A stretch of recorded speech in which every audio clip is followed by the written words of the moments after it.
Sun and Shadow by Ray Bradbury. The camera clicked like an insect. It was blue and metallic, like a great fat beetle held in the man's precious and tenderly exploiting hands. It winked in the flashing sunlight. "Psst! Ricardo, come away!" "You down there!" cried Ricardo out the window. "Ricardo, stop!" He turned to his wife. "Don't tell me to stop. Tell them to stop. Go down and tell them. Or are you afraid?" "They aren't hurting anything," said his wife patiently. He shook her off and leaned out the window and looked down into the alley. "You there!" he cried. The man with the black camera in the alley glanced up, then went on focusing his machine at the lady in the salt white beach pants, the white bra, and the green checkered scarf. She leaned against the cracked plaster of the building. Behind her, a dark boy smiled, his hand to his mouth. "Tomas!" yelled Ricardo.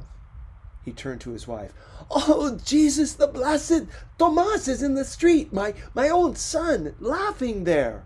Ricardo started out the door.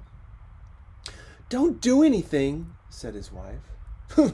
"I'll cut off their heads," said Ricardo, and was gone.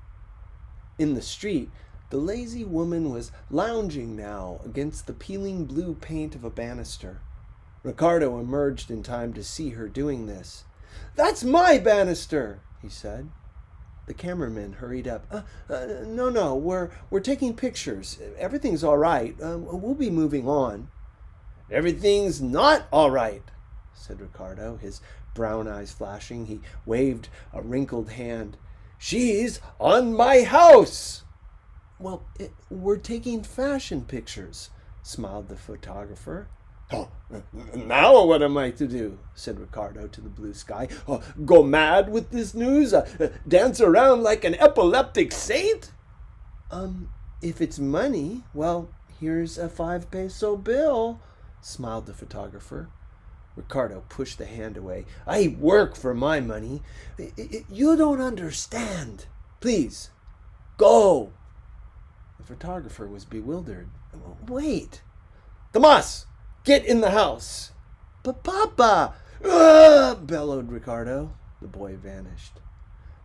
"This has never happened before," said the photographer. "It is long past time. What are we, cowards?" Ricardo asked the world. A crowd was gathering. They murmured and smiled and nudged each other's elbows.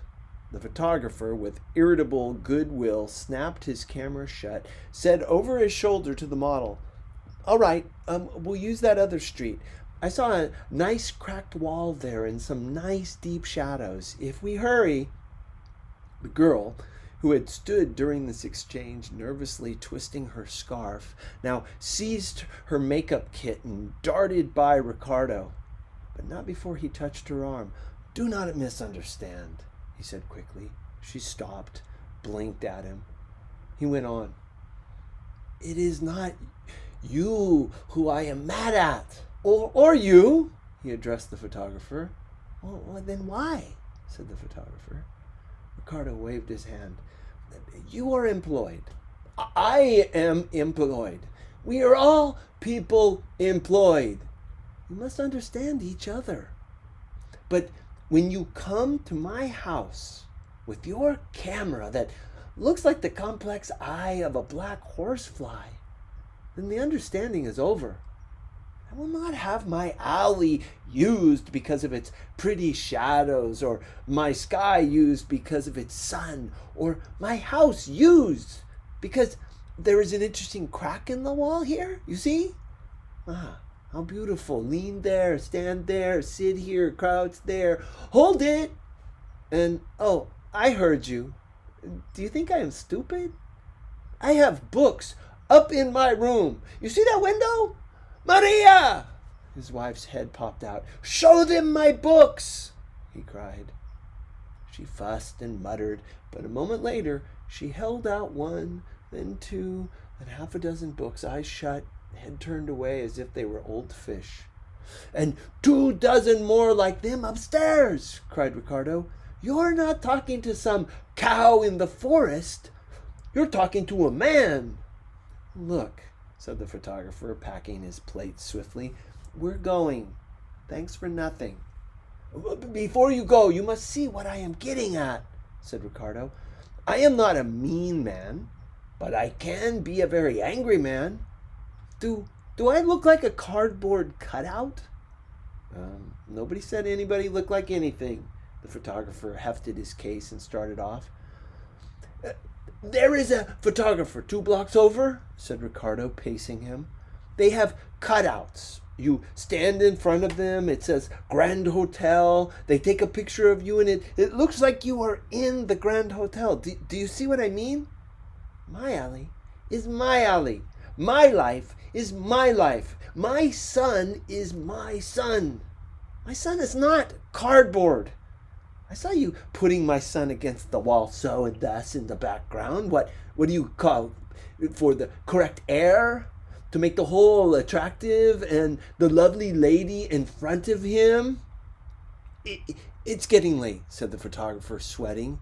The model trotted along on the other side of him. "We are poor people," said Ricardo. Our doors peel paint. Our walls are chipped and cracked. Our gutters fume in the street. The alleys are all cobbles. But it fills me with a terrible rage when I see you make over these things as if I had planned it this way, as if I had years ago induced the wall to crack. Did you think I knew you were coming and aged the paint? Or that I knew you were coming and put my boy in his dirtiest clothes? We are not a studio. We are people and must be given attention as people. Have I made it clear?" "With abundant detail," said the photographer, not looking at him, hurrying. "Now that you know my wishes and my reasoning, you will do the friendly thing and go home?" "You are a hilarious man," said the photographer. "Hey!" They had joined a group of 5 other models and a second photographer at the base of a vast stone stairway, which, in layers like a bridal cake, led up to the white town square. "How you doing, Joe?" "We got some beautiful shots near the Church of the Virgin, some statuary without any noses. Lovely stuff," said Joe. "What's the commotion?" "Pancho here got in an uproar. Seems we leaned against his house and knocked it down." "My name is Ricardo. My house is completely intact." We'll shoot it here, dear," said the first photographer. "Stand by the archway of that store. There's a nice antique wall going up there." He peered into the mysteries of his camera. "So," a dreadful silence came upon Ricardo. He watched them prepare. When they were ready to take the picture, he hurried forward, calling to a man in a doorway, "Jorge, what are you doing?" I'm standing here," said the man. "Well," said Ricardo, "isn't that your archway? Are you going to let them use it?" I'm not bothered," said Jorge. Ricardo shook his arm. "They're treating your property like a movie actor's place. Aren't you insulted?" I haven't thought about it." Jorge picked his nose. "Jesus upon earth, man, think!" I can't see any harm," said Jorge. Am I the only one in the world with a tongue in my mouth?" said Ricardo to his empty hands. "And taste on my tongue? Is this a town of backdrops and picture sets? Won't anyone do something about this except me?" The crowd had followed them down the street, gathering others to it as it came. Now it was a fair size, and more were coming, drawn by Ricardo's bullish shouts.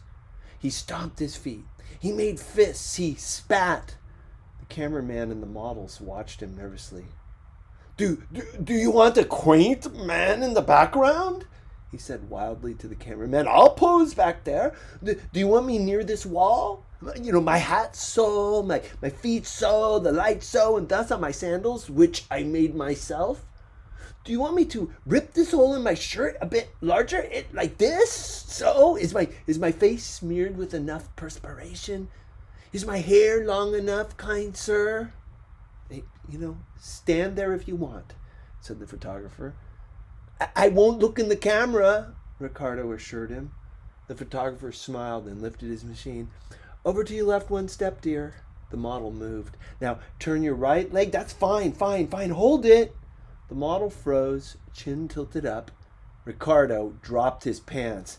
Oh my God, said the photographer. Some of the models squealed. The crowd laughed and pummeled each other a bit. Ricardo quietly raised his pants and leaned against the wall. Was that quaint enough? He said. Oh my God, muttered the photographer. Let's go down to the docks, said his assistant. I think I'll go there too, Ricardo smiled. Good God, what can we do with this idiot? Whispered the photographer. Buy him off. Shh, I tried that. You didn't go high enough. Listen, you run, get a policeman. I'll put a stop to this. The assistant ran. Everyone stood around, smoking cigarettes nervously, eyeing Ricardo. A dog came by and briefly made water against the wall. Look at that, cried Ricardo. What art! What a pattern! Quick, before the sun dries it. The cameraman turned his back and looked out to sea. The assistant came rushing along the street. Behind him, a native policeman strolled quietly.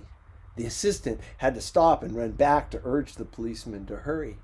The policeman assured him with a gesture at a distance that the day was not yet over, and in time they would arrive at the scene of whatever disaster lay ahead. The policeman took up a position behind the two cameramen. What seems to be the trouble?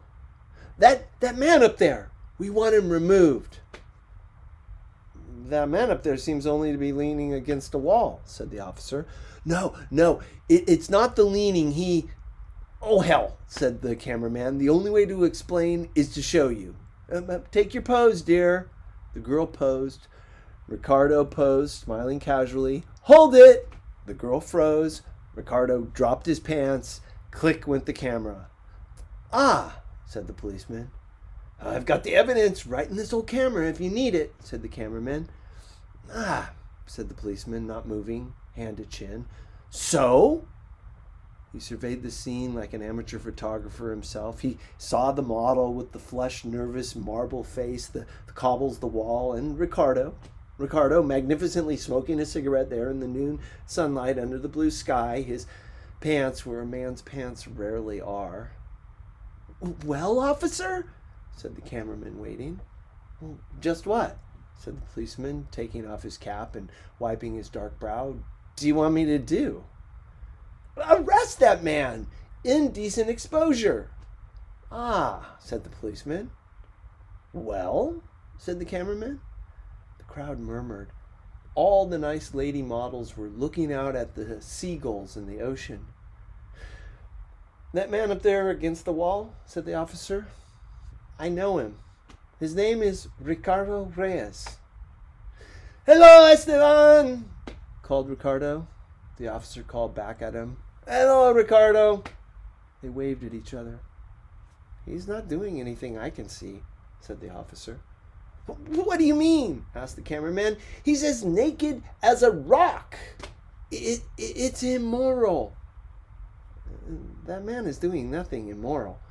He's just standing there, said the policeman. Now, if he were doing something with his hands or body, something terrible to view, I would act upon the instant. However, since he is simply leaning against the wall, not moving a single limb or muscle, there's nothing wrong. He's naked! Naked! Screamed the cameraman. I don't understand, the officer blinked. You just don't go around naked, that's all.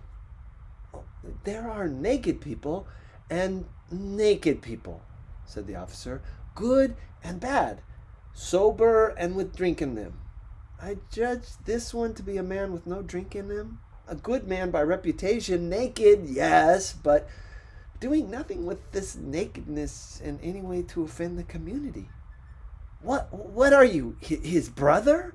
What are you, his confederate? Said the cameraman. It seemed that at any moment he might snap and bite and bark and woof and race around in circles under the blazing sun. "Where's the justice? What's going on here? Come on, girls. We'll go somewhere else." "France?" said Ricardo. "What?" The photographer whirled. I said France or Spain," suggested Ricardo, or Sweden. "I have seen some nice pictures of walls in Sweden, but not many cracks in them. Forgive my suggestion." "We'll get pictures in spite of you." The cameraman shook his camera, his fist. "Well, I will be there," said Ricardo. "Tomorrow, the next day, at the bullfights, at the market, anywhere, everywhere you go, I go, quietly, with grace, with dignity, to perform my necessary task." Looking at him, they knew it was true. "Who are you? Who in hell do you think you are?" cried the photographer. "I've been waiting for you to ask me," said Ricardo. "Consider me. Go home and think of me. As long as there is one man like me in a town of 10,000, the world will go on. Without me, all would be chaos." "Good night, nurse," said the photographer, and the entire swarm of ladies, hat boxes, cameras, and makeup kits retreated down the street toward the docks. "Time for lunch, dears. We'll figure something later." Ricardo watched them go quietly. He had not moved from his position. The crowd still looked upon him and smiled. Now, Ricardo thought, "I will walk up the street to my house, which has paint peeling from the door where I have brushed it 1,000 times in passing. And I shall walk over the stones I have worn down in 46 years of walking. And I shall run my hand over the crack in the wall of my own house, which is the crack made by the earthquake in 1930. I remember well the night, us all in bed, Tomas as yet unborn, and Maria and I much in love, and thinking it was our love which moved the house, warm and great in the night. But it was the earth trembling, and in the morning that crack in the wall, and I shall climb the steps to the lacework grill balcony of my father's house, which grill work he made with his own hands. And I shall eat the food my wife serves me on the balcony with the books near at hand. And my son Tomas, whom I created out of whole cloth, yes, bed sheets, let us admit it, with my good wife. And we shall sit eating and talking, not photographs, not backdrops, not paintings, not stage furniture, any of us, but actors, all of us, fine actors indeed." As if to second this last thought, a sound startled his ear. He was in the midst of solemnly, with great dignity and grace, lifting his pants to belt them around his waist, when he heard this lovely sound. It was like the winging of soft doves in the air. It was applause.